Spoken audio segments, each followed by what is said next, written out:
Hi, McCartney fans, and welcome to episode 115 of Two Legs Paul McCartney podcast. We are a Paul McCartney talk show mainly dealing with the solo career of the one and only Paul McCartney. I'm one of your two co-hosts, Tom Hunyadi, and you may know me from my other show, Talk More Talk, a solo Beatles videocast. And as always, I am joined by my partner in crime. He is the backwards traveler. He is Andy Nichols. Andy, what's going on, my friend? Happy 2021. Happy 2021, my friend. This is the first show of the new year, 2021. Macca Mania is still going strong with McCartney 3. Having a lot of fun with that. I know people are finally starting to get their stuff after 3 weeks of waiting and being frustrated that their stuff was still in Ferndale and then in Pennsylvania. And then what the hell, where is it now? So people are slowly starting to get their stuff. I am, believe it or not, just about done. I can't believe it. Wow. One more thing, and that's coming from the UK. So You've Well, gotten that all 47 of them? all 47. yeah, well, we're some Plus of the us are not in secret that boat. surprise one that not everybody knows about. So we got that one coming too. Yeah. But anyways, like I said, Tom, Andy, we've got a special guest here. We've got our good friend, our musical director, if you will. He's done a wonderful job with our music before and after the show. He is Dylan Sevey. Dylan, welcome back to the show, my friend. Thank you for having me on. I appreciate it. I'm still waiting on my one copy. Um, but I am looking forward to it. I've Right. been dealing with the stream to get me by, and Yeah. I don't know. How are you guys feeling after your initial Oh, reaction? well, after being underwhelmed with that stupid leak that we got, Which it was. then obviously it came out, and then after, dozen listens or so, I'm totally in love with this album. And Dylan, why don't you just give like a quick, 2 minutes of your time and just tell us your thoughts on the album real quick. Yeah, I think it's great. I mean, I like we were talking about the other day in our text thread. I think it probably his most organic sounding record since Chaos and Creation, Mm-hmm. which personally I love. I love a well produced, big production as much as anyone else. But ultimately, a lot of I think his strengths right now lie in his natural craft and being able to create something that sounds really organic. Mm-hmm. I know for me, a lot of my favorite songs of the last decade, 15 years have been songs like Dominoes and The End of the Yeah. End and Right. so on and so forth. So I'm really glad that it has that approach. Really, Deep Down is still the only song I'm really not jiving with too You're not much. getting deep down yet, are you? No, I'm with you, partner, on that. I just there's nothing really there from a compositional or instrumental. I don't hate it. It's It's far just from it's just too jammy. yeah. It's far from the worst thing he's ever done. I mean, if the worst track on all of his records was as bad as Deep Down, then that would be awesome.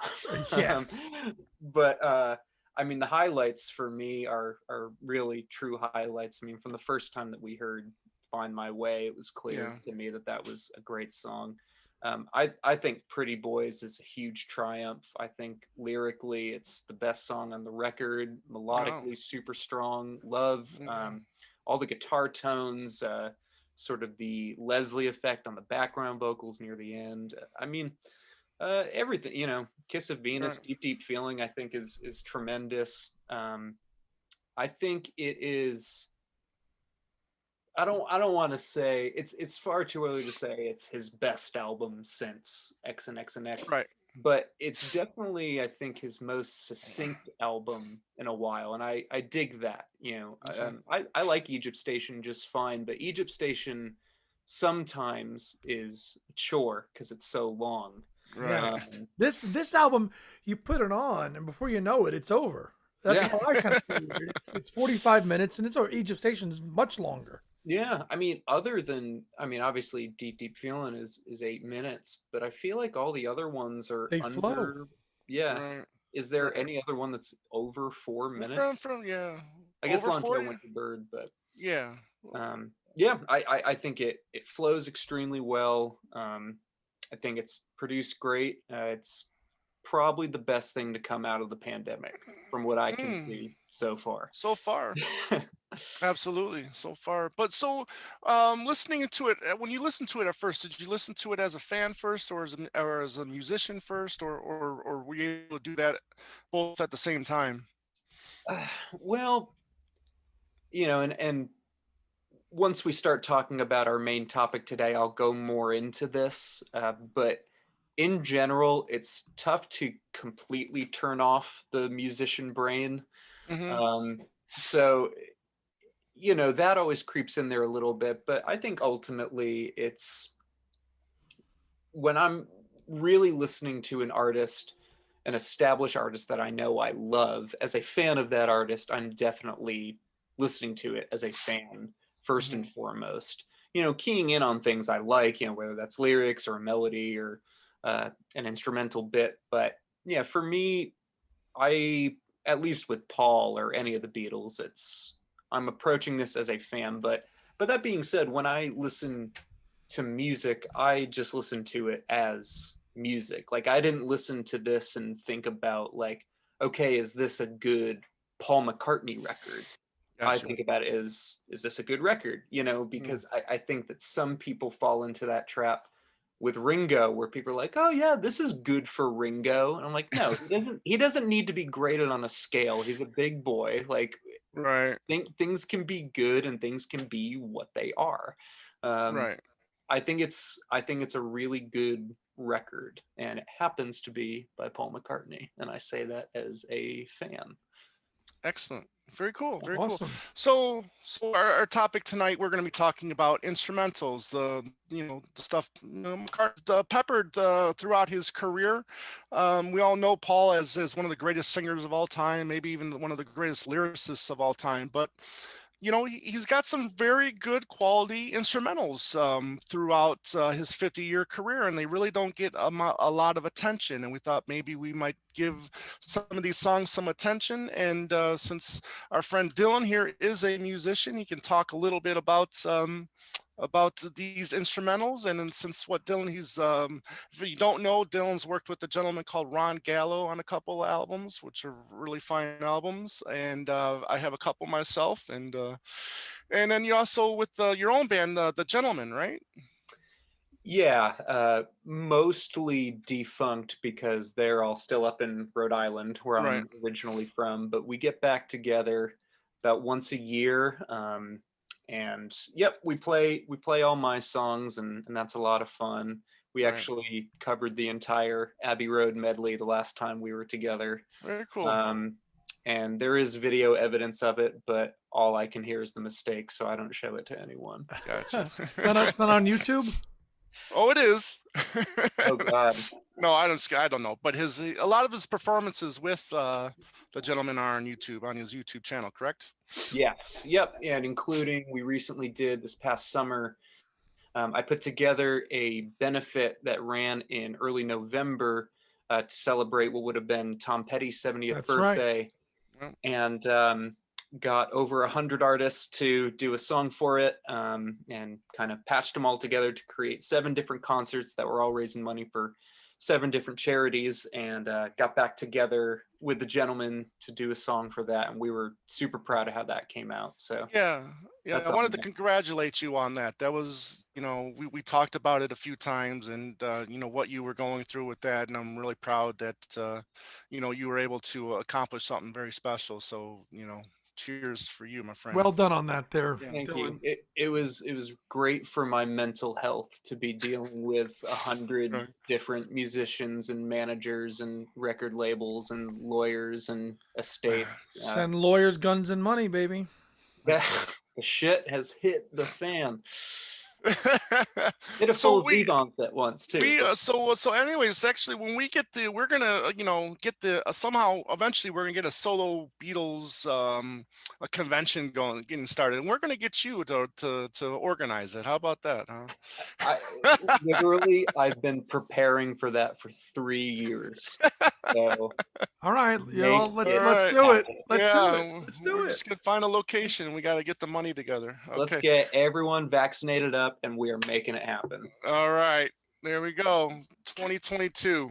Let's make it happen. Solo Beatles video or Solo Beatles convention. Let's make it happen. Done. Can't wait. Anyways, instrumentals. You know, it's I think you don't hear a lot of talk about them, especially in the Paul McCartney catalog. There's really not, many, instrumentals with John, George, and Ringo. Paul is really the only one that has, Been prolific with them. yeah, exactly. Yeah, he's taking it on, and I think peppered. John's only instrumental was what, beef jerky? I think so. Yep. Great song. Yeah. So we thought, well, hey, why not give it a shot and talk about some of these instrumentals, because there's some really good ones out there. I mean, some interesting ones, some not so interesting, but they all have a special quality about them. Some good, some bad. But anyways, I want to get you just thoughts in general about instrumental, because especially, let's start with you, Andy, because I know you're a big prog rock guy, and I know instrumentals are pretty big in the prog rock scene. Wouldn't you say? Yeah, absolutely. But prog rock kind of gets whitewashed as to being all instrumental and jammy, and it's anything Right. but that. As we were talking about off air, I was listening to a Yes song from Tales from Topographic Oceans, and it's like 20 minutes long, but it's not just a jam. There's Right. lots of moving pieces. Instrumentals obviously are a key part of the prog rock movement, but it's not it's not just like the whole thing is just instrumental. There's lots of moving parts of it. There's pop. There's elements of pop. Everything. All kinds of genres that are mixed up in a lot of that music. So Right. with McCartney instrumentals, I've enjoyed them more often than not, and I come back to them quite a bit because maybe some of those roots, those prog rock roots, a little bit. Some of them, Right. especially the ones that he did in the '70s with the synths and stuff. Mm-hmm. Okay, but in general, are you a fan of instrumentals? Yeah, absolutely, Mm. absolutely. And the fact that Dylan curated a whole list for us of all his instrumentals. I mean, it's for all the ex-Beatles, as you said, he's been pretty prolific from the beginning all the way up until present day. Yeah, So exactly. out of all the other ex-Beatles, there's a lot to choose from. Right. That let's be frank, the most of the public has no clue about 90% of these things. Right. Zero. That's true. But maybe we can bring a little attention today. Yeah, exactly. Attention. Dylan, your thoughts on instrumentals? Yeah, to me, music is music. There's great music across all genres and decades and from around the world. And I obviously have certain preferences, especially when it comes to styles and genres of music. But I try my best not to discriminate, because if you can't listen with an open mind, then you're gonna miss out on a lot of Right. great music. Mm-hmm. So for me, I love instrumentals as long as they're good, and it doesn't matter. It doesn't matter to me whatsoever if a band that usually incorporates vocals does have an instrumental. I know we want to talk a little bit more about exactly what an instrumental is, and we'll get more into Right. that later. But for me, the concept of an instrumental almost solely exists in the world of pop music, because I don't listen to a Miles Davis record or a collection of piano sonatas and feel like I'm listening to an album of instrumentals. It's almost kind of opposite in the world of jazz. Because guys like Miles and Coltrane and Mingus, they're just considered jazz. But Billie Holiday, there you go, Billie Holiday, Frank Sinatra, Sarah Vaughan, they're considered vocal jazz. Right. Right. You can even look at the first two Fireman records. Sure. I don't necessarily think of those as instrumental records, and I'm not extremely versed in the world of house music, electronica, techno, but from what I do know, it seems like a large faction of it generally doesn't include a lot of vocals. But once you get into rock and pop bands where vocals are usually a prominent part of the music, that's where the concept of it comes in. You know, we listen to Flying off a Magical Mystery Tour, and it registers to us as an instrumental, even though it's got the you know, it registers as an instrumental because almost every other Beatles song, if not every other Beatles song, has lyrics in it. So that's how I think about them. And like I said, it rarely, if ever, bothers me when a band I like incorporates them, as long as it's a good piece of music. Like, I love Flying. I think Flying is a super interesting piece of music that adds to that record. So yeah, that's how I feel. Yeah, I mean, I've always been up in the air with instrumentals in, say, the rock scene, no matter what genre it is. I do tend to, enjoy, you know, instrumental jazz more than, say, rock jazz. I mean, I'm sorry, I mean rock instrumentals. Sorry. I mean, even like if a favorite metal band of mine would do an instrumental. I mean, they're one of the least ones that I would gravitate towards. Because it's just more or less I'm always looking for lyrics that just excite me, or even if I don't care for them, I'm just so trained to have those lyrics in a rock song that, I mean, a lot of times it takes me a few minutes to really appreciate these instrumentals. I mean, and it has taken me really a long time to appreciate a lot of these instrumentals that we'll talk about tonight, just because I just feel sometimes they're just wasted. Some of them are really good. I mean, they would maybe even be better with some lyrics, who knows. But you were talking jazz. I mean, this is by far my favorite jazz album of all time. However, he does have a couple lyrics in it, so it's just like, where do but I'm starting to find myself enjoying them more and more as I venture out. And there's some really good instrumentals from like like Rush will have a couple good instrumentals, I think, that I've enjoyed, whether Metallica or Slayer or other bands that just might have an instrumental or two. Rock instrumentals are probably the best because you don't have to hear Geddy Lee sing. Singer. Yeah. However, my cousin is a fantabulous guitar player, and I can't even put it in a genre because it's just it's really out there. And all of his work are instrumentals, and I find myself having a hard time appreciating them, because it's it's not usually my thing, but I think he does a great job with them. So, but I want to talk about, to you, Dylan, what in an instrumental carries it? I mean, in your opinion, when you're listening to an instrumental, what is it in there that's keeping your attention? Yeah, as a musician, if I'm crafting an instrumental, my main objective is making sure that there's something for the listener to latch on to. So usually that's a melody or a hook that's being played on an instrument. Right. I want to make sure the tone or sound of that particular instrument is especially noteworthy or pleasing. I also want to be very diligent about creating movement in the song, because if you have a lyric-based song, you can get away with a monotonous soundscape or chord progression as long as the lyrics are doing their job. You don't have that luxury with instrumental. So I want to make sure that there are different sections that shift well into each other. I want to consider how I can build upon the soundscape to create a sense of growth. And that's generally what I, as a listener, want to hear out of an instrumental. And when I'm writing and recording, I don't want to make something that I wouldn't want to listen to. So yeah, for me, it's mostly about recognizing what you're putting into it from a hook standpoint, and how you are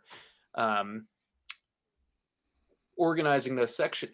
Because, like Andy said, talking about like the Yes song, for instance, if a band isn't, or an artist isn't, utilizing a lot of improvisation, then and there's a few McCartney songs like this that we can get into, you run the risk of repeating the same thing over and over again and not filling it in with anything else. And so that's where a band like the Allman Brothers or Yes or Jethro Tull or King Crimson or anything like that, that's where they can excel because they're great at either being able to jam and solo really well or utilize those shifting sections. Gotcha. Yeah. You know, one of the other things one of the instrumentalists said is like a Herb Albert. You know what I mean? Yeah.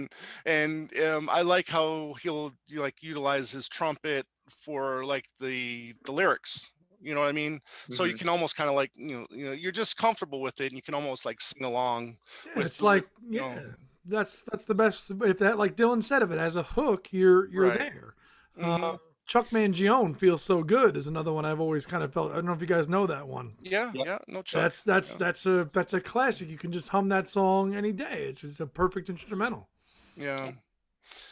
We know that Paul has done a lot of these instrumentals on his own. So thought maybe you can just take a minute, Dylan, and just kind of like, take us into the studio and tell us what kind of work that it takes to do an instrumental by yourself. Well, actually, I've been Yeah. doing an exercise since the middle of November with a friend of mine from back home, uh, where we have been writing a piece of music every day and Mm, sharing it with each other in the shared Google Drive file. Just to keep working that creative muscle. right. And some days you write a complete song, 3-4 minute song, and other days it's a 10-second little guitar lick or vocal melody. Like, doesn't really matter. No expectations. Just write something. Whatever's Yeah. inspiring and coming Mm, down that day. Exactly. Yeah, because some days you wake up with a full song that spews out, and other days I'm sitting wondering what the hell I've done with my life. Right. And that goes beyond music, but Sure. that's another story for another time. yeah. But You mean doing that, you didn't wake up and dream yesterday? well, so there's a funny story. So I woke up and I had this melody, and I could have sworn Could have sworn that, somebody else wrote it, right? This Hey, yeah. is. and Hey, do you know? if you watched any of the last 10 promotional interviews from McCartney 3, you would have heard that story again. Well, it was crazy too, because then the next night my mother came to me in a dream, and no, so I was anyway. So I've been doing this exercise, and Right. some days, I pick up the guitar and kind of figure out a chord progression or a melody, maybe a vocal thing over it. But then other days I'll go into GarageBand where they have a lot of different, loops and MIDI sounds and things like that, and I'll create little interesting soundscapes. And for me, it generally starts, and if I recall correctly, Paul was saying that this was a lot of his process for McCartney 3 too. It's finding whatever the jump off point is in terms of what instrument you want to play, what mood you want to get across, what melodically is in your head. So, like, for me, if I'm going to be crafting an instrumental, probably the first thing I want to figure out is, okay, what is the mood of this going to be? Do I want Mm, this to be a darker song? Okay, then I might want it to be in a minor key. Maybe I want to incorporate some more pianos into this because pianos can make everything a little more moody. right. Um, where do I want to have my melodic hook drive? Because sometimes the hook is right there in the guitar. Other times you want to be sampling an accordion. Um, sometimes some of these, You're making up moods in a minor key. yeah, Jesus, we're never getting out of this alive. Um, so yeah, I mean, just in general, it's not, I think, too much different than my process if I'm writing or trying to craft a song with lyrics. It's all about serving the song. What does this need to get? Either the emotion across that I want to get across or the mood that I want to get across.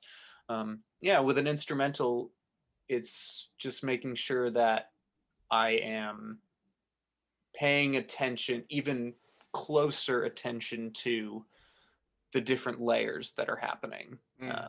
So and I think that that's what Paul was saying for McCartney 3. It's like, And yeah, you figure you already got to have those layers in your head, especially for someone like Paul who doesn't write write music, all those layers are in your head, and I guess getting the studio in a multi-track, Mhm. and just laying all those, layers down. So it's interesting, because I've heard a lot of times on he'll start with drums, on Mhm. instances, or he'll start with, piano or whatnot. So Well, yeah, it's pretty because you can interesting. know, so drums are my first instrument, and I can know too if I start, making up a beat, then Mm-hmm.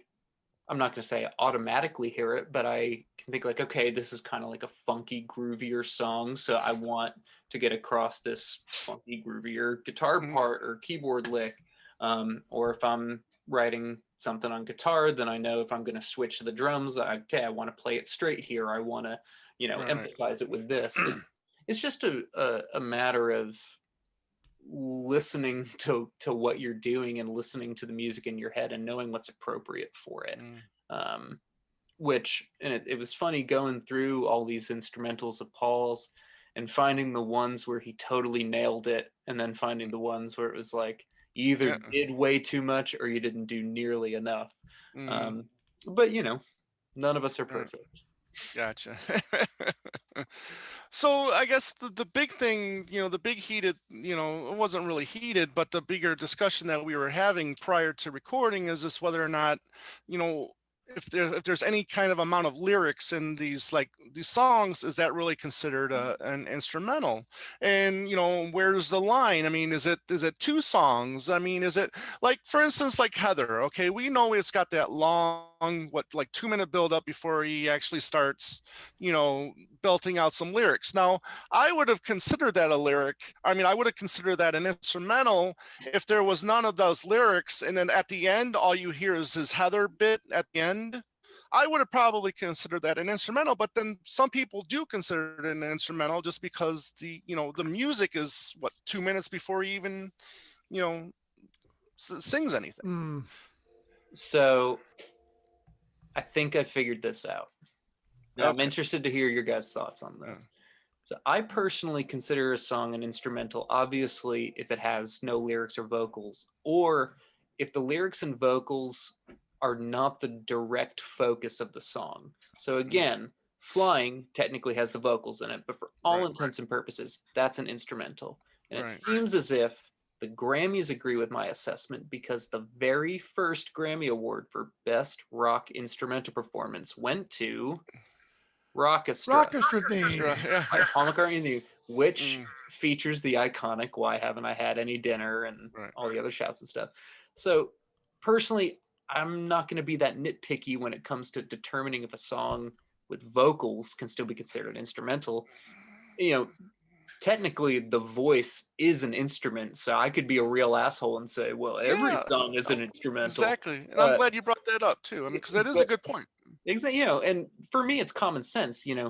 Long tail winter bird has the "Do you miss me? Do you feel me?" But if you listen to that song, for all intents and purposes, It's Right. right. I it's an agree. instrumental. The main hook and basis of the song is an Yeah, instrumental. the structure is all instrumental. Yeah. Yeah, and so for me, that's why I still kind of consider Heather an instrumental, because even though it does, I ultimately didn't include it when I was ranking my songs, but the main hook and basis of that song is the instruments. Yeah. Right. Um, Plus, the lyrics are the worst part of it, so sometimes I pretend they don't exist. Bingo. But I think it's a great piece of music, It really Mm. and is. It really you is. know, Mm. cringy as the lyrics may be, I never skip it because I think it's a fantastic piece of music. It really is. I mean, that could have been a Beatles song.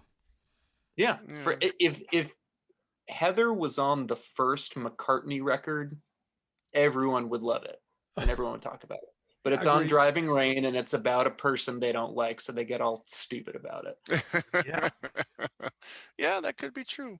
That could be true. I mean, I also would say that even if the vocals were like had like some effects on it, like Longtail Winter Bird did, with the Mhm. do you feel me? How they had the effect on the vocal. I You might also feel like classify it. I might classify it as an instrumental because it's not a straightforward vocal, It's kind but of a it's just more. textural thing at that point. Yeah, exactly. I mean, it kind of like almost complements the music in a way. Yeah. I don't know if you would feel the same way, but Andy. No, I agree. I agree with the sentiments.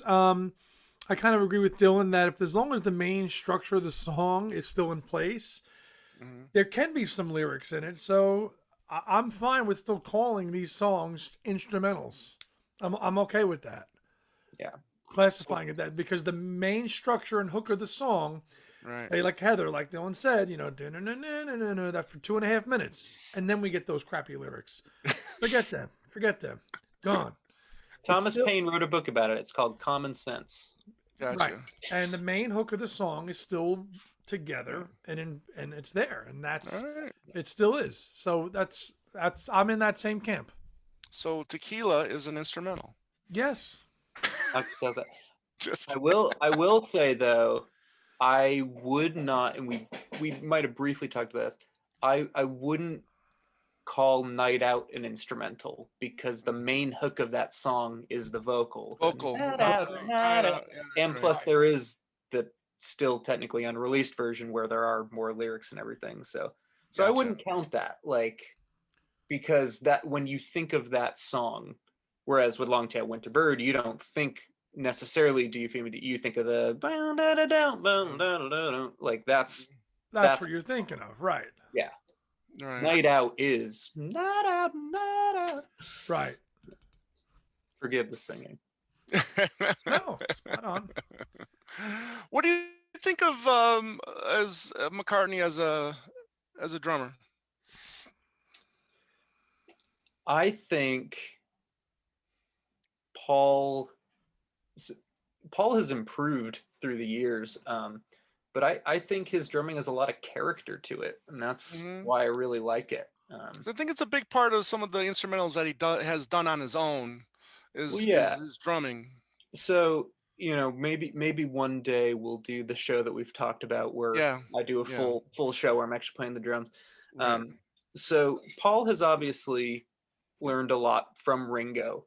Hmm. And if you ever hear people talk about the Ringo swing, it's kind of like halfway in between. So if something is straight, it's 1 and 2 and 3 and 4 and bum bum bum bum bum. Something swung is that shuffle, one da da da da da da.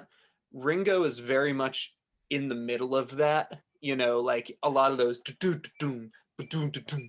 Hmm. So this is all straight right here, the beat, but then those fills kind of give it that little bounce to it. Paul takes a lot after that, and you especially hear that in songs like "Mama Miss Miss America." America. Yeah. I mean, you hear it, a couple times over that record, over the Band on the Run record. Hmm. Um, I think, yeah, Paul is not at all the most technically proficient drummer, but I've rarely ever, except I think the very first time that I listened to a song and thought, oh God, no, Paul, you needed a different drummer on here, was when I was doing this, Right. doing this exercise. Um, Right. yeah, something doesn't need to be technically proficient for me for it to be good. I mean, one of my favorite drummers of all time is Meg White, who, Yeah. if you guys had 10 minutes to yourselves, you could maybe figure out how to play like Meg White. Mm. Um, or even like Mo Tucker from Velvet Underground. I mean, I love things that are kind of off the beaten path as much as I love, John Bonham and Keith Moon and Ginger Baker and all those guys. Right. Um, Gotcha. Cool. Very cool. So let's talk about some of these instrumentals. We're gonna talk. What we're gonna do is we're gonna name. We're gonna give nine, and then we'll discuss those nine, and then we'll give our number one favorite instrumental, and we'll talk about that for a second as well, because I'm sure I'm really looking forward to hearing what you guys' picks for these instrumentals were. But I'll tell you what, I'll start and I'll give my nine. and these are not in any particular order, but I do have a favorite, and then say we'll all save that one for last. But you know, you said "Mama Miss America." That's obviously one of my favorites, and especially for the first half. I mean, his drumming and bass playing, I think, Yeah. on the first half is really superb. You know, just love that rock and roll springtime take one. It's just, you know, so Yeah. yeah, just so cool. But then the at the end of the second half, you got that great piano bit there at the end yeah, exactly, to end it, which is spectacular as well. You know, I've talked about Karina Kerr on here, so I'm not going to get into that, but it's will I love it. always be will always be a favorite of Oh. mine. With God you, bless Tom. you guys. God Yeah, bless you guys. I It really. it it did make my top 10, but I yeah, really dig Karina Corey. yeah. And well, that's fine. Whatever. I know a lot of I know I'm in the minority in that, and I'm fine with that. I'll Wait, take it. wait, You we know. get to my list. Yeah.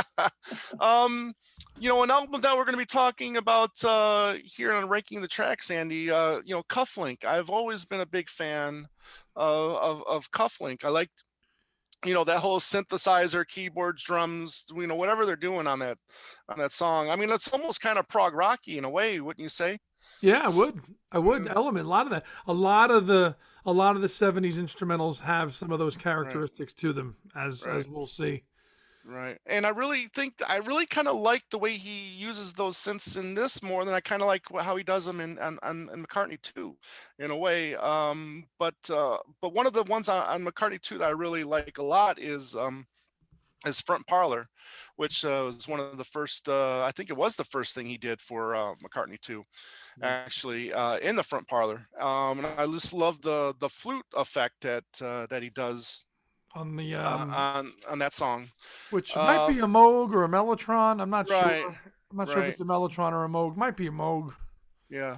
Love the sound of Hang Glide. I know we talked about this the other day, Dylan, but I find it probably one of the better McCartney Stewart compositions throughout their, you know, or during their time writing together. I just love that rainforest, jungle-y type sound that you hear, you know, on that sound or on that song. Um, Another one that is really growing on me that I could stand a few years back, and that's Squid. It's just, Ah. yeah.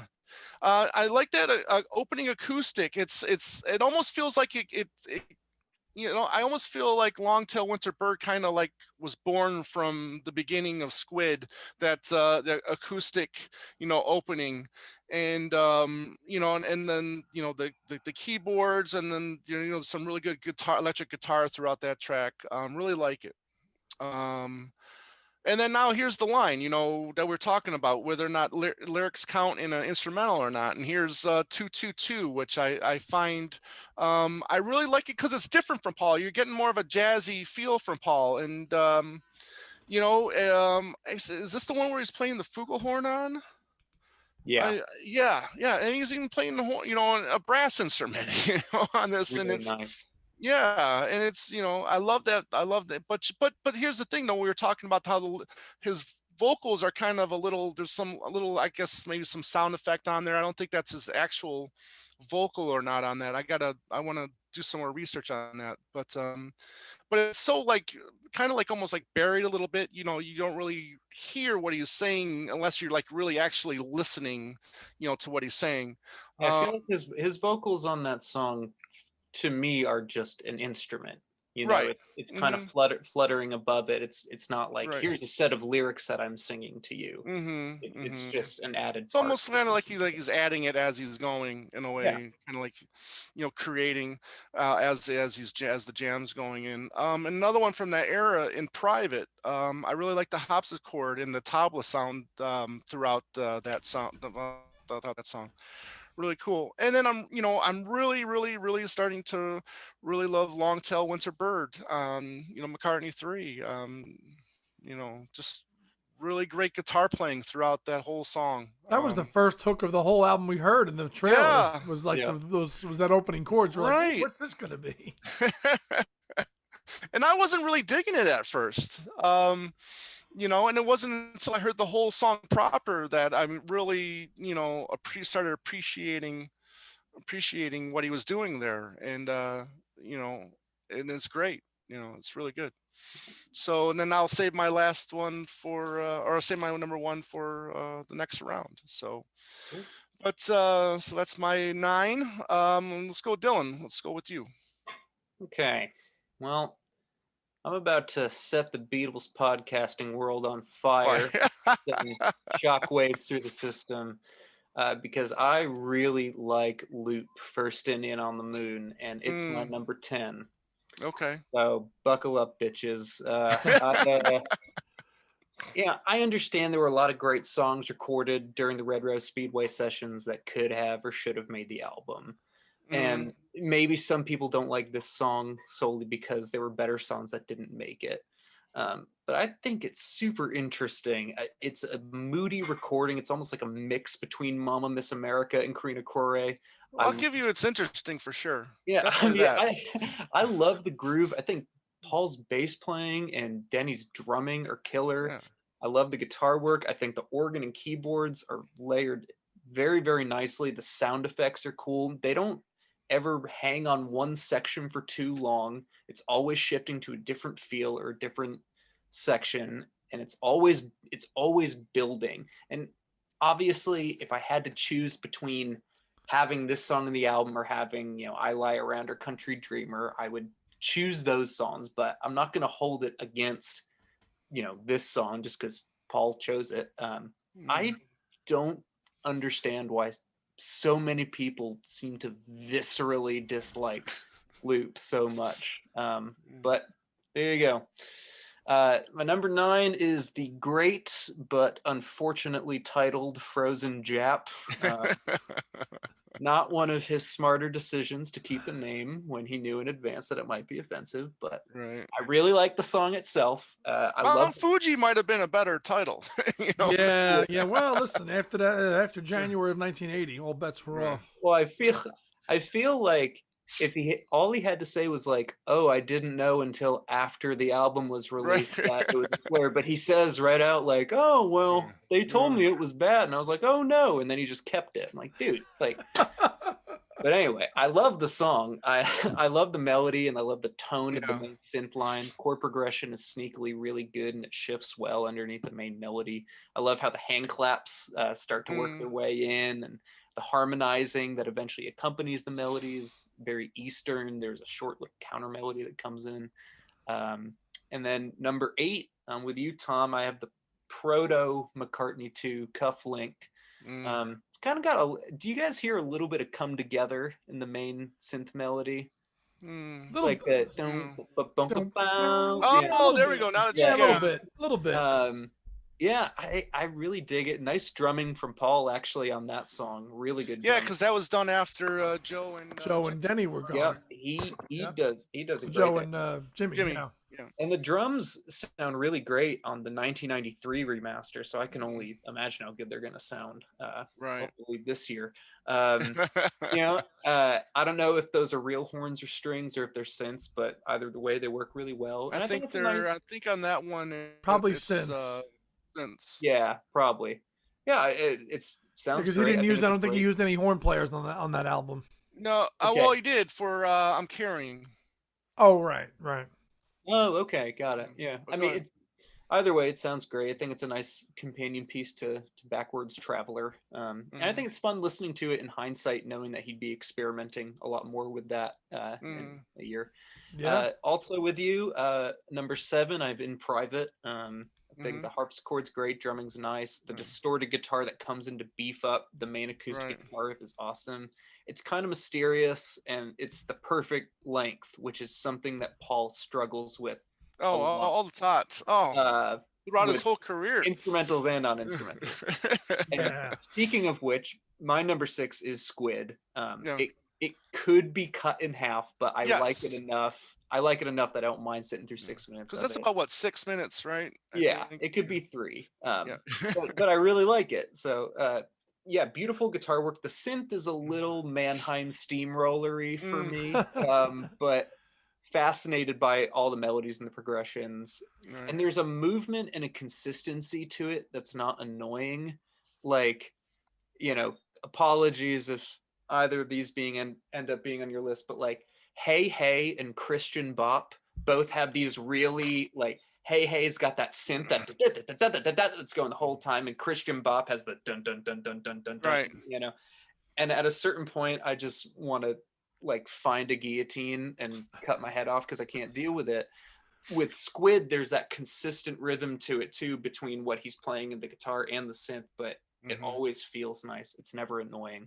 Right. My number 5 is Mama Miss America. I love mostly that the bass takes center stage on it. Yeah. I think that's awesome. Piano and electric piano are both great, doing his best sloppy Ringo impression. It's fun, it's organic, it's raw. I think it's a lot of what I love about that first record put into one recording.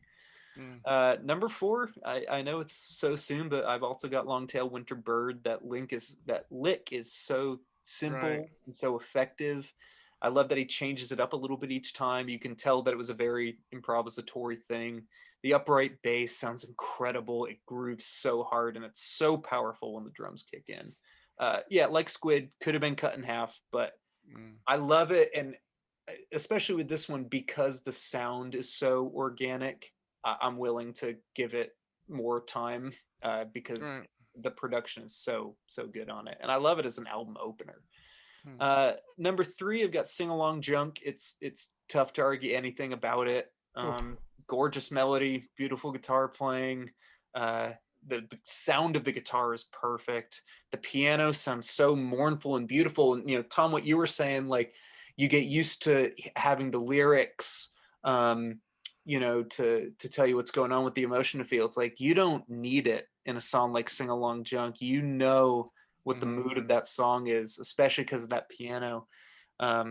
Love the drumming with the brushes and the sizzle cymbal, the mellotron bass, like everything about it. It's flawless.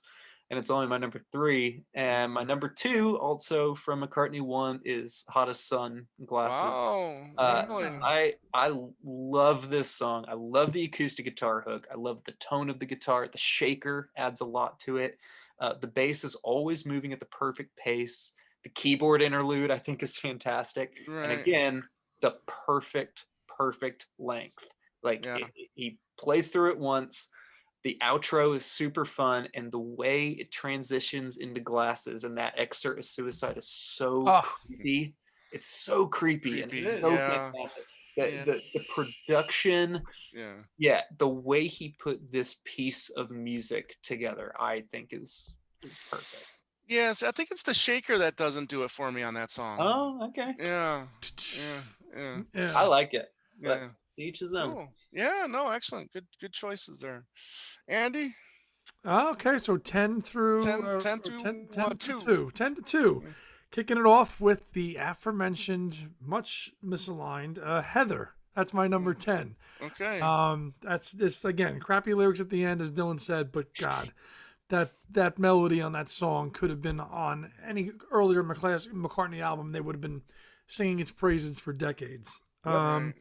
Another song. Nice to see that some songs are actually on all 3 of our lists. Mama Miss America, number 9 for both the reasons you guys said. Number 8, a song I haven't heard yet. Zoogang. Zoogang. The theme song. The theme song from Zoogang. Again, somebody who loves synths, who loves 70s, prog rock. I love all music with a lot of synths. So I dig that stuff.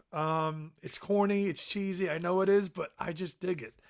I love that sound. To me, that's quintessential Wings when I hear that thing. I love it.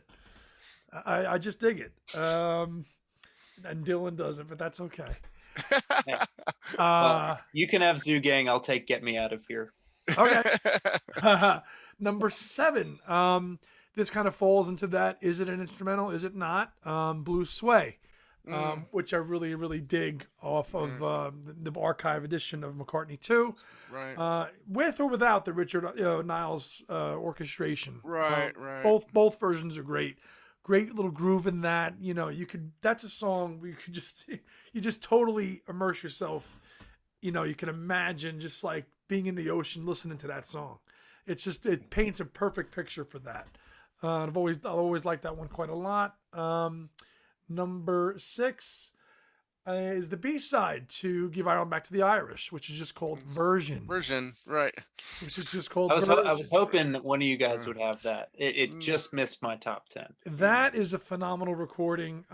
It's simple, it's twee, but it's fine. You know, I guess there's a lot of flutes on that. I don't know if there's some of those Irish whistles and stuff are on that. I don't know without looking it up and reading it, but I've always enjoyed that one as an again I have a lot of Wings heavy instrumentals on my list, so that's why for that one. Number 5, I can't read my writing. uh, Don't you have to teach penmanship at school? no, no. Oh no, here we go. Number 5, I got it. Number 5, from a similar time, from a few tracks ago, Crossroads, which I'm also very oh, keen wow. on. If only for Jimmy McCulloch's playing on it, which is like really good. Mm, And I know when we ranked the tracks in this album, a lot of people had this up high too as well. Even from that album, it was not the worst track in the album ranked for me. It wasn't. Wouldn't be my bottom either. It's not. no. Listen. I love it. More Wings, more 70s synths. It's in there. Number 4, another song that's on all of our lists, Squid, which I'm very happy to see that we can all agree that Squid is certainly up there for all time McCartney instrumentals. Remember being like just totally gobsmacked with that when I heard it in '97 as a B-side on that single. I was like, Right. what in the hell is this? This needed to be out. And then the fact that I found out it was recorded, 10 years prior, Mm, amazing. Another song that I have not heard either of you say, and I thought I'd heard at least hear one of you say it, and again falls in that is it or is it not? But I think it is. Rockestra Theme, number 3 for me. yeah. See, I just find, yeah, What? it. Well, I can talk about more when we get into the ranking the tracks on Back to the Egg. I just find it boring. I mean, here you've got some of the greatest artists or musicians of all time, and that's what you come up with. So what? Well, yeah. Look, for me. It's disappointing to know what it could have been because I suppose you're right. you have all these hotshot players, but for what purpose? Because you don't listen to it and say like, "Oh, there's Pete." Right. Oh, there's John Paul Jones. There's this, yeah. I mean, Wings could have done that, right? And just like double tracked and double track. I mean, you know what I mean? And just No, but I like it. Forget who's on it. I like it as I like the chord progression. That's all that matters. I understand, right? I don't care who's on the track. I mean, the fact that they're on it, fine. I enjoyed the song for what it is. Yeah. And the live versions, when they play it, he screams "Happy New Year" at the end of it. That's like awesome. I've always enjoyed it. Is it simple? Could it have been more given who was on it? Yeah, but I've always enjoyed that track. It's a standout track for me for his entire career. Number 2, Dylan mentioned it. It was pretty high on his list. It's high on mine. Sing Along Junk, as featured in Jerry Maguire. I mean, just I like it. I like it better than Junk, actually. I'll play Sing Along Junk more than I will Junk, and I love its placement on the album. You've already heard Junk on side 1. You've gone through side 2 of the album. You're getting towards the end of it, and you're like, "Oh, what's this? You're hearing this? You know the album is closing, and now you come back to this just beautiful piece of music that puts you at ease and relaxes you before Crina Crore." Before Maybe I'm Amazed. I'm sorry. Before Maybe I'm Amazed. Oh, whatever. I know Andy. it's pretty close. Yeah, I know. 5 points off for me. Well, even so, before Maybe I'm Amazed, which is even better sequencing, really. I mean, think about that. Sing Along Junk and then Maybe I'm Amazed. I mean, that's... And then Crina Crore, a great trilogy. Yeah, great trilogy. The trifecta, if you will. The trifecta. Yeah, And it's like you got Godfather 2, and then Godfather 3. That's right, and that's a good movie, too. But not classic. No. So those are my 9. Gotcha. Cool. No, I like those 9 too. Yeah, I mean, and I'm sure we'll talk about the Rockestra when we do Back to the Egg. It's just,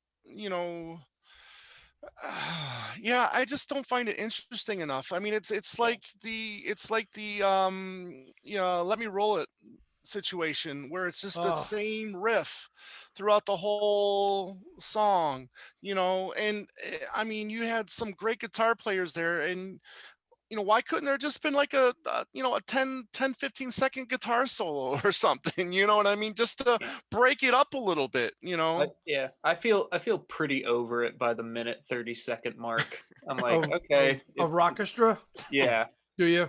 It's just, Yeah. again, yeah, I'm with you. And like, I know you can't necessarily listen to something like you said, Andy. The only thing that matters is that you like the song, you like the piece of music. That's all that matters. Right. It doesn't matter who the hell is playing on it. Right. Really, it Exactly. never does. I never Yeah. listened to it. I never looked at the liner notes and said, "Oh my God, John Bonham's on it." Or John Paul Jones. I have to listen to this Yeah, because they're on it. I liked it because I loved the riff instantly in my yeah, head. I'm like, that's this all that is matters. But I Yeah. guess it's like, but at the same time, it's like, it does sound huge, like, but what was he brought in all those guys, you would think, for a purpose, but it, yeah, it feels like it has no purpose again, because it's like I don't hear John Bonham on the drums there, I don't right. I So don't what was the point? Yeah, yeah, I don't know. And the main thing for me is that, yeah, I'm also not super in love with the music. I don't hate it. It's Hmm. not my least favorite, but Right. yeah, for me, conceptually, it's disappointing, and then musically, yeah, I don't think I've it's a always been very particularly. intrigued with the creation of that song because if you go back to the bootlegs, you can listen to it and hear it how he grew that song as a piano Yeah, demo on the Hmm. on the on the piano tape from '74, just banging it Right. out on the piano, and then when we got Wingspan on the DVD in 2001, they included for the first time the Rockestra film and seeing him at the piano, and then with the studio Right. musicians, like so. There's been a lot of actually history with that song, so it's like partly nostalgia. I mm, mean, I like it, but Understand? No. yeah, Yeah. I but mean, I won't put you down for liking it. I mean, and to your point too, Andy, is you say, if you don't realize who's on it, then you're not going to have that thought. Okay, well, Gilmore, you got Townsend, you got all these great people on it, and then this is what you get. But right. I mean, I listened to the record as a kid, and I'm like, okay, yeah. time for the last song on side one or first song, whatever it is, first song on side two, and I'm like, oh, Right. this is pretty rocking. I really Right. like yeah. this. Mm-hmm. I Right. would like to amend your statement, Tom. You said we don't want to put you down, Andy. I actually would very much like Andy to feel bad about this. Okay. I So yeah, that's Oh, right. That's right. stop, you guys. Yeah, no, I could see where some people think that this is just a little bit of hack lazy writing. I could see that, but I'm a sucker for things that McCartney does that others might seem Yeah. crappy. I mean, so again, Yeah. No, I Yeah. mean, fine. Mm. be curious to see how people feel about Rockestra when we rank the Oh, tracks. absolutely. Yeah. That's one of my favorite parts about doing that series. Okay, the number ones. You guys, I'm really happy that you guys had the song so high because it is my number one, and it's a comfort song, really. And you know, Dylan, you did a masterful job with this. Um, because it was one of the songs I asked you to do, No. or Yeah. and sing along junk is it's just the Oh, perfect thing, and he talked about how it doesn't have the lyrics, but the piano and the guitar kind of make up for it, and it just you can just be like listening to it, and it can just like take you away to just like oh, someplace else. You know what it I'm saying? does. And you're just not your body's there, but your mind is just like off in a happy place. You know what I mean? Or Yeah. whatever. But it's just like you see. I mean, it's a perfect instrumental. It's beautiful. The piano playing and the guitar playing, like you said, Dylan. I mean, is excellent. And It's just one of those beautiful moments where, like where George, he starts off with "Oh My Love," with how his guitar pit or his Yep. guitar playing Mm. before that song. I think the song is just as beautiful with the guitar playing on that. I mean, it could rival that in a way, but yeah, I just think it's like the perfect instrumental in McCartney's solo And career. obviously, it's a song he feels pretty close about Yeah, because I mean, you just listen, did it again. watch Yeah, it on the end of Unplugged when they plugged play right. Unplugged and they close the Unplugged show. I mean, Yeah, that place. Could you imagine being in the audience for that when they play that to close the show and they play yeah. sing along junk? That'd be You know, incredible. oh my god, Well, I mean, that was I could kind have of just watched that and left. my inspiration for you know um for Dylan doing that, Which for closes out our show like yeah, every week. right, So it was so awesome too. So yeah, what I'm better way I'm to close happy it that out? my half-baked facsimile that isn't half as good works so well for whatever, you guys. whatever, don't I don't mean, I do did that. a good job, but it's no Yes, sing-along you did. song. Thank you. There you go. That's what I want the smart ass Dylan. Yeah. All right, Dylan, what about you, my friend? What's your number one? My number one is probably going to make people as mad as my number 10. Um, Oh boy. I absolutely love riding into Jaipur from Mm, Driving Rain. I do I too. I think it is an unbelievable soundscape. The Hmm. acoustic guitar sounds amazing, and I'm Like pretty sure almost like a sitar. I mean, well, he's playing it. I'm pretty sure on a short-necked guitar, which doesn't have as like big-bodied full sound as a normal acoustic. It kind of has this thinner sound to it, which gives it that sitar-like sound. Very, very ethereal. His piano playing on this song is yeah, it's beautiful. unbelievable. It's marvelous. The tabla loops are perfect. The Yeah, tempora drone is like a chef's kiss. The electric guitar tone is phenomenal. The bass work is stupidly good. And the way that they're all interweaving with each other, the instruments are talking to each other. When it starts doing the descending line, the ba ba dum ba ba dum ba ba dum, yeah. hearing how certain instruments are going with each other, how certain instruments are following it, hearing how everything expands. I think it's magnificent, and people would lose their shit over this song if it Well, was people, on Electric Arguments. right, But it's on Wow. Driving Rain, and so right. everyone hates it. But every drone loop, every individual part and performance on this song is Right. fascinating. I'm I I'm would, I'm gonna because you have that rank so high. I mean, I really owe it to myself to listen to that track again, like in earnest, properly, yeah, because I probably have only listened to it maybe 10 times in 20 years. yeah. Mm, Uh, So since I mean, owning the record, so I really need to. It's I really have to give it, based on your kind of awesome recommendation of it. I'm gonna revisit it because I was never into it. I listened to it, was like oh, but I really need to revisit it because that's some heavy praise there. I it's mean, one yeah, of the songs I gravitated towards when I got Driving Rain. I Really? love it. I yeah. See, I went to absolutely Tiny Bubble, love it. so Yeah. I like Tiny Bubble too. And I will have that song ranked really high when we do our oh, Driving Rain like ranking in the April, tracks. like in Yeah, April. right. No, I mean, I feel the exact same way as you do, Dylan. I mean, I do feel there's a bit many lyrics in there to include it. I mean, even though they it are, I has mean, as many lyrics as Blue Sway and Long Tail Winter yeah, Bird. still, I mean, I just feel like there's, I mean, yeah, it does, but it's kind of more constant in a way. I think. Yeah, but when you Um, think of riding into Jaipur, do you think of those lyrics first, or do you think of the I know they're main? coming. I know they're coming. I mean, Sure. but it's not until you play the song that the music actually is what you really are paying attention to. Yeah, You know what I I mean?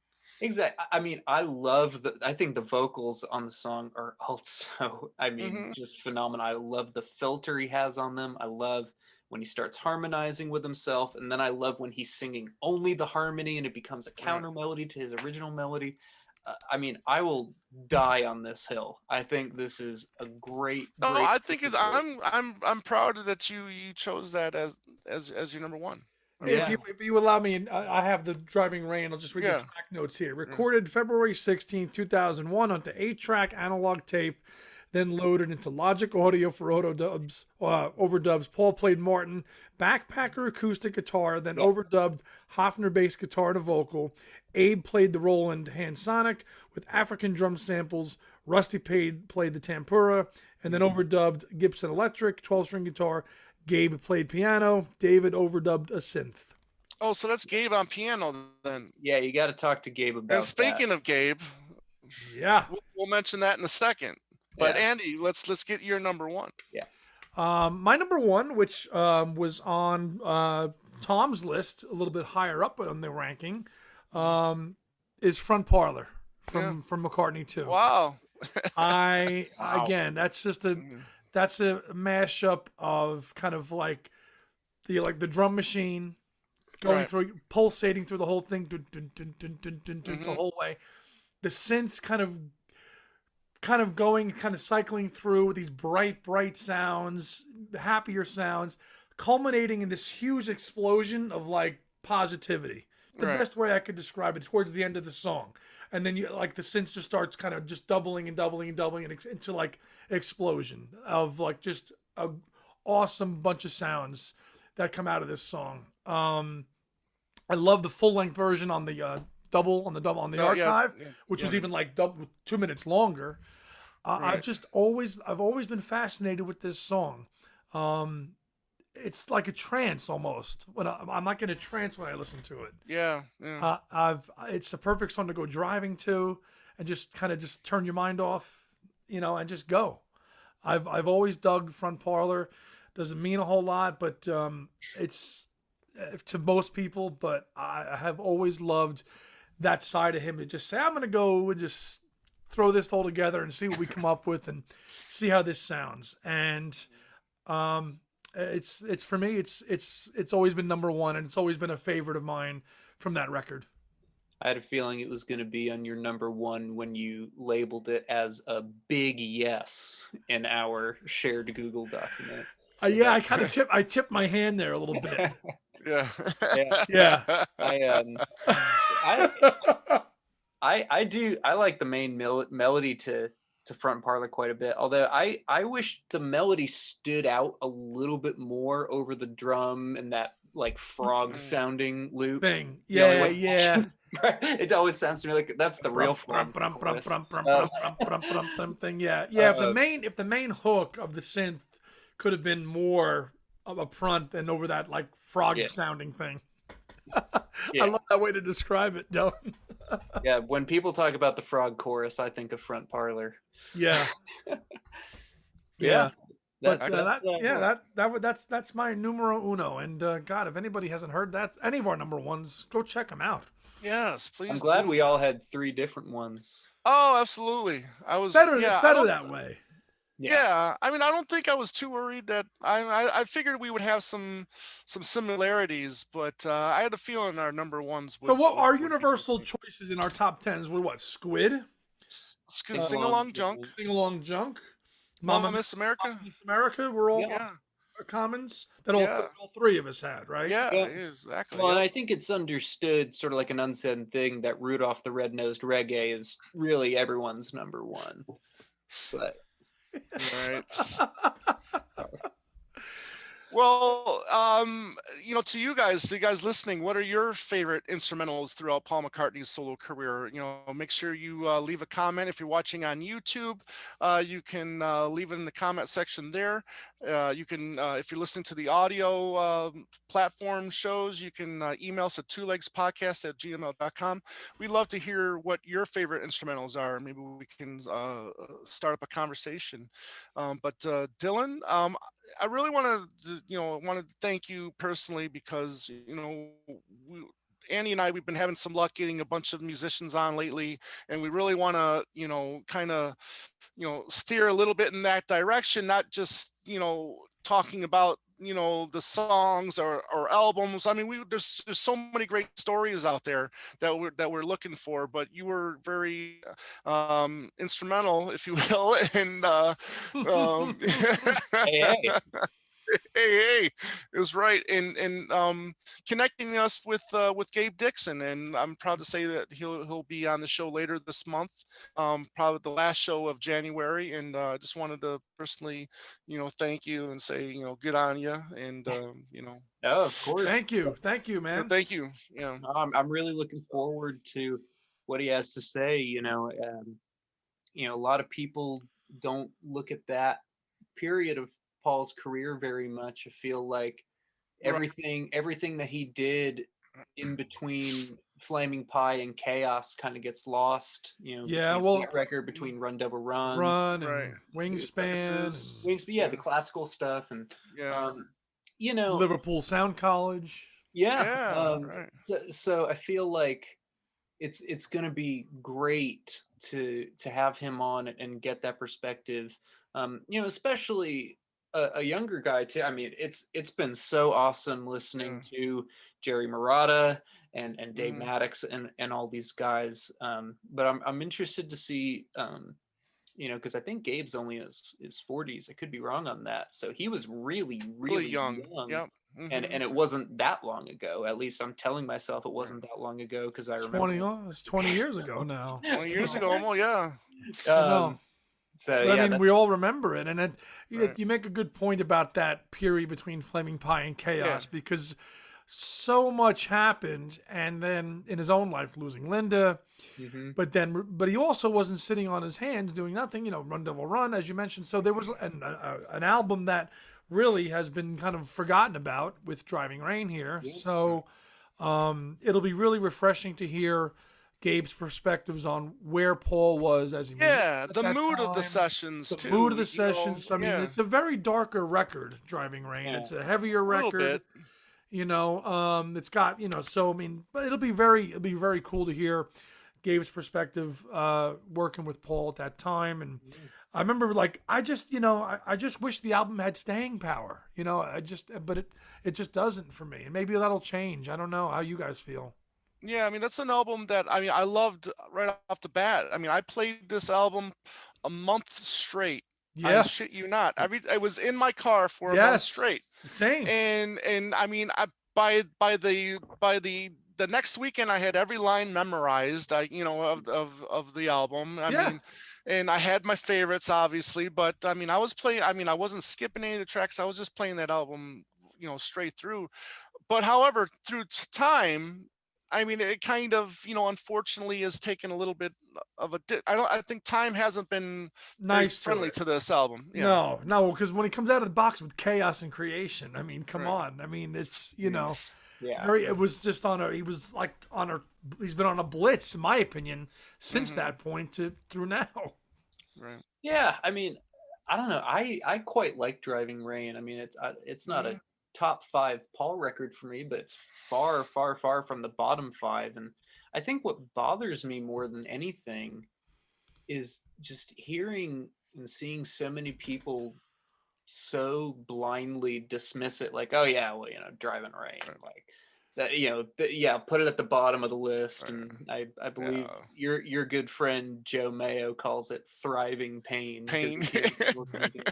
Well, he's starting to come around a little bit to it. And I think too, Dylan, is I think when you have such a stack of other great albums, it's like there's no more room for it for most people. Well, sure, but I feel like there's a lot of record. Like I feel like the general consensus, so Andy, I know for you, London Town is a top 2 Paul record, but I think most people kind of have London Town as like a mid tier in the middle. Yeah.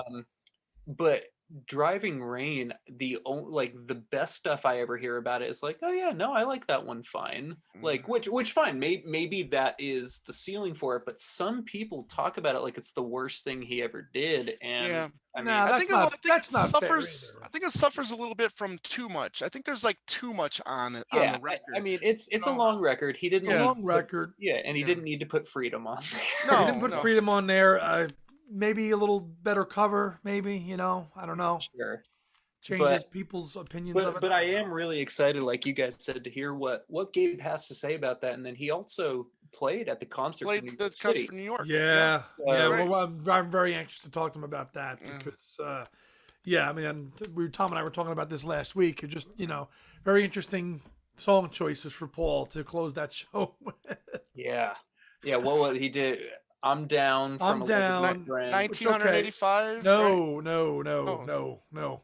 That wasn't 12. That was That three, was at but 12, 12, 12, 12. 12, 12, 12, 12. thank you. Okay, yes, I'm sorry. I'm down yesterday. From a Lover to a From a Friend. lover Right? to a friend. The only Right, time he ever right, right. did that live.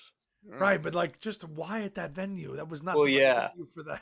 Because I actually really love that song, but that's Yes, probably the last song I would choose to play at that concert. at that show, Right. yeah, I think it was I'm down yesterday. Did he play Lonely Road? Yeah, Lonely Road. He did Lonely Okay. Road. He did a couple. He did Lonely Road, Lover to a Friend, and then probably Let It Be. I think, And then Freedom. and then Freedom. And Freedom. I think that was the set. That was his set list, and Yeah, Driving Rain, I think it's 16 tracks. It could probably be my cat is yelling about Driving Rain in the background right now. It could probably be a 12 song record. yeah, I agree. I'm not a huge fan of like Spinning on an Axis and things like that. Like it's not a perfect album, but I could rattle off probably 7 or 8 Paul records I'd easily listen to Driving Rain over. But okay.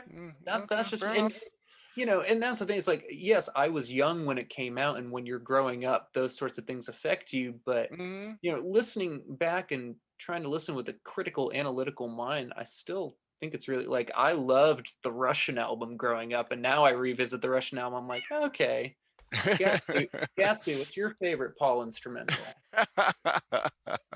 Yeah. That's funny. Anyways, maybe Squid. Yeah, Is she a fish fan?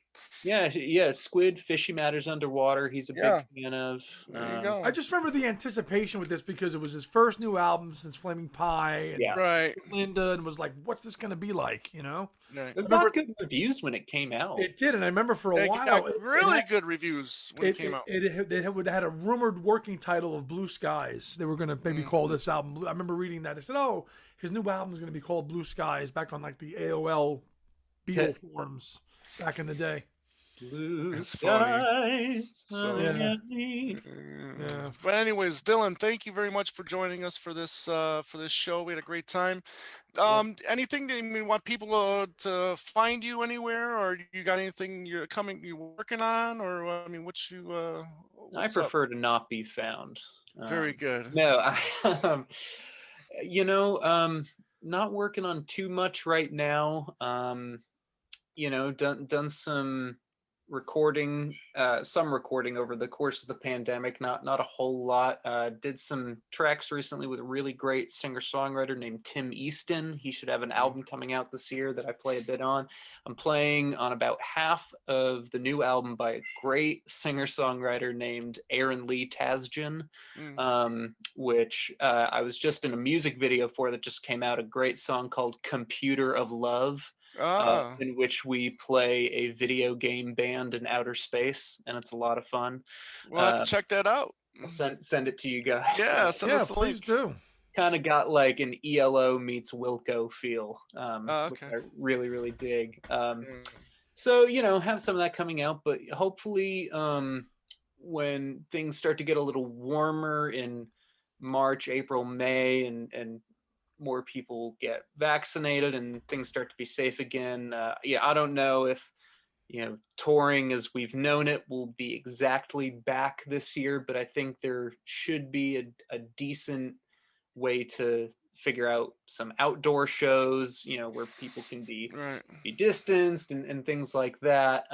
So I'm hoping to play a little bit more music this year, but at the moment I'm sitting here at my house, copy editing terrible car insurance pieces and working on my own Beatles project that I'm not yet announcing because I want to get it at least halfway done first. Understood. But yeah, cool. That's where I'm Excellent. All right, Andy, anything you want to add before we sign off? Thank you to all our fans and supported us in 2020 and got us off the ground, so to speak, on YouTube, and really kind of supported us with ranking the tracks and all the new series that Tom and I are doing. So keep those comments coming on YouTube, and like and subscribe our channel, please. We hit 400, so thank you. Yes, good point. Yes, we just hit 400 subscribers. So yes, if you are familiar with our YouTube channel and you have not subscribed yet, please do. That'll really help us out. We got to 400 when we hit 300, we got to 400 relatively quickly. So let's see if we can keep this train just moving along. Yes, so we really appreciate that. A lot of comments that we really appreciate. I mean, my God, it seems like every day there's a couple more comments that we need to that we need to read on these shows, and we really do appreciate them. We love to see how you rank these albums, the tracks on these albums as well. So we really dig that. You can find us on Facebook, Instagram, and Twitter at Two Legs Podcast. So check us out there. Like our pages, please, if you will. YouTube is Two Legs, a Paul McCartney podcast. So that's where you'll find us on YouTube. Email us at twolegspodcast@gmail.com. And man, yeah, that's about it. Hopefully everybody's still, McCartney 3 happy. Here we go. This is, let's see here. This is the blue box. It's not that blue box over there, but it's a big blue one. Well, it's not a big blue one, but it is. It is a box. But that one goes out to Ed Crawford. Yeah, there you go. There you go. He's our big Broad Street friend. Yes, that's correct. So everybody out there, thank you again. We hope you all had a wonderful new year, and here's to bigger and better things in 2021. And everybody, as always, have a great day and a beautiful night. Take care.